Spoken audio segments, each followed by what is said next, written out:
I would like to talk about diaphragmatic breathing in this video.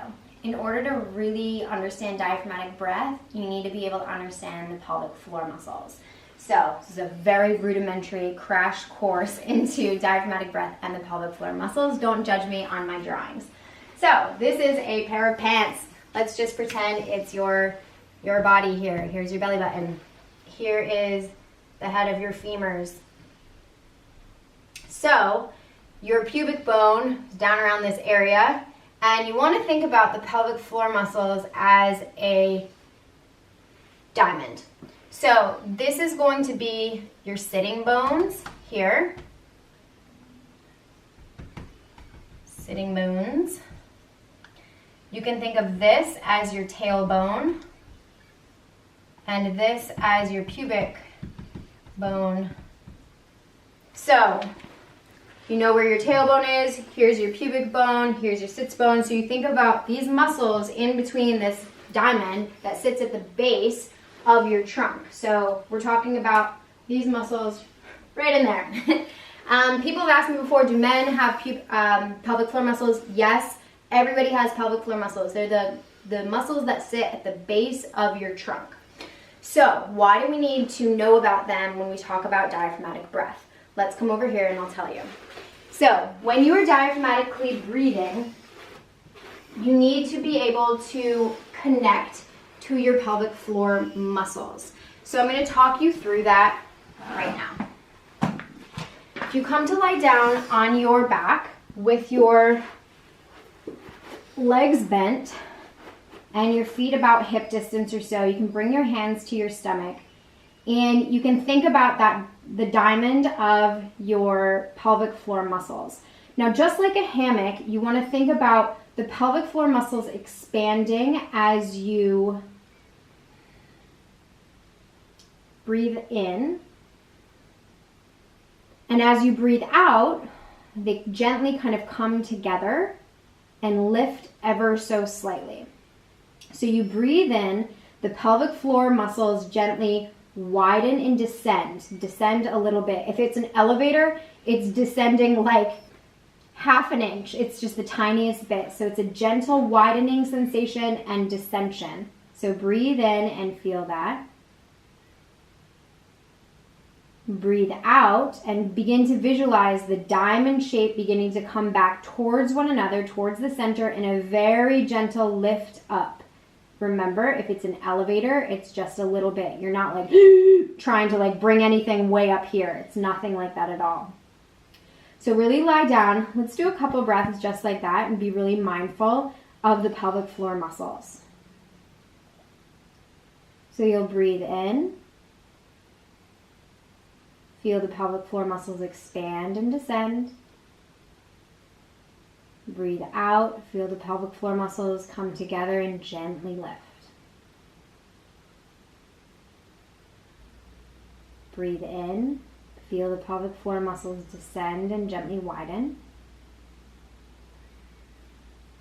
Breathe out. Feel the pelvic floor muscles come together and gently lift. Let's continue like that for 3 more breaths.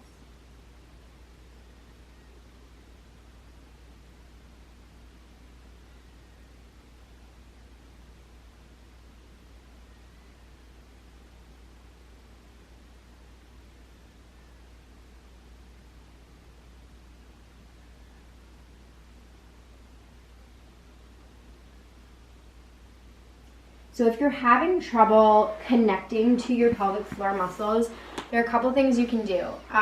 You can just focus all of your awareness to that area, the base of your trunk, and think of nothing else, and just visualize the opening and descension and the coming together and gentle lift as you breathe. The other thing you could do, you also really want to make sure that you're super relaxed for this. You don't want to have a ton of noise around you or have a lot going on in your mind. Really try to be as relaxed as possible, because part of the issue for a lot of people is that they're what's called hypertonic, so they're super, super tight. I don't know what it is about maybe American culture, but we just really are like obsessed with tightness. A healthy muscle should be able to both tighten and relax That's really, really important. And if you can't relax or you can't tighten, if you're too much in one direction, there's not a good sense of balance, and then you can get pelvic floor dysfunction. So that dysfunction can lead to back issues. It can lead to diastasis recti if you're somebody who lifts and you're just not being aware of your core. So there's a lot of things that can happen. So you really want to be able to access that sense of balance, being able to tighten through the pelvic floor and relax through the pelvic floor. The other thing you can do is lock your door, go in your bedroom, be by yourself, and you can use your fingers and just kind of feel around. So basically you're going to feel, if you're a woman, you're going to go into the vagina and just a little bit, and just as you breathe, you can breathe in and feel that gentle opening, and breathe out and feel that gentle tightening. Not super tight, not super open, just a very whisper of a sensation. But that connection is going to help you through the core. If you're a man, I would say through around the perineum, you should be able to just press and just feel a gentle relaxation and then a gentle contraction. But remember, you're not actually contracting anything. It's not super tight. You're not lifting up. It's very, very gentle, and it's just a whisper of a sensation. Once you have the pelvic floor connection, the mind-muscle connection, then you can begin to think about the diaphragmatic breath.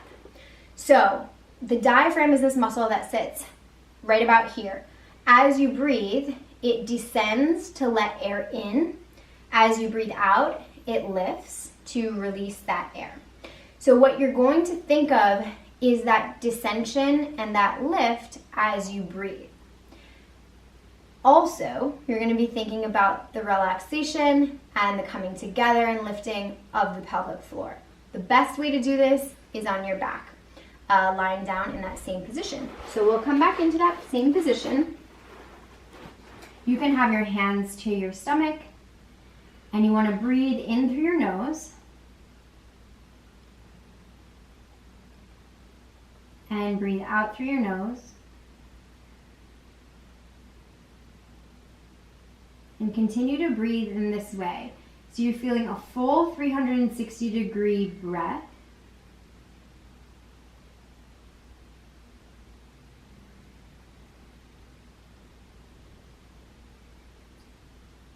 Breathing in.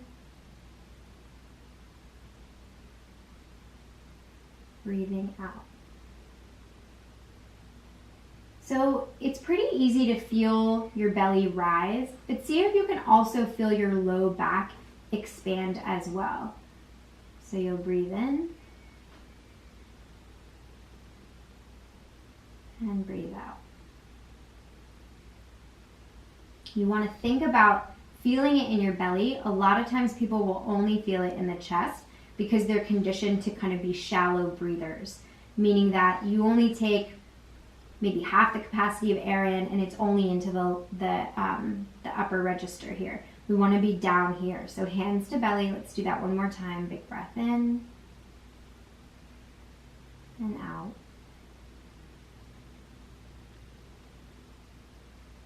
In and out. So I like to start and end workouts with diaphragmatic breath because it can really connect you to your lungs and to your pelvic floor, which is super important when you're lifting weights or working out. Especially if you are somebody who has low back issues, being able to connect to your pelvic floor and your core is super important. And being able to breathe in this way is really important as well, because when your diaphragm moves up and down, it's also massaging the internal organs, and it can feel really, really good for your back. It's great for women who have given birth, who have diastasis recti, because it helps to kind of draw the core towards one another and help it to close a bit. Also, men can get diastasis recti as well, and women who have not given birth can get it from simply lifting heavy weights without the proper core brace. But to even be able to talk about the core brace, we have to understand diaphragmatic breath first. Another reason diaphragmatic breathing is really great is for anybody who's dealing with anxiety or stress And we know that a workout is an intentional stress on the body. Not all stress is bad, right? A really good workout can help you build muscles. It just tests your stamina, your cardiovascular ability. So there's a lot of really good that comes from an intentional stress on the body like that. But we also want to be sure that we're balancing it out, because many of us have lives that are dominated by low-level chronic stress. So being able to breathe diaphragmatically can help trigger the parasympathetic nervous system to calm yourself down. So diaphragmatic breathing is something that you can do not only at the beginning and end of a workout, but also anytime throughout your day and your life outside the gym and off the yoga mat. So give this a try and let me know if you have any questions.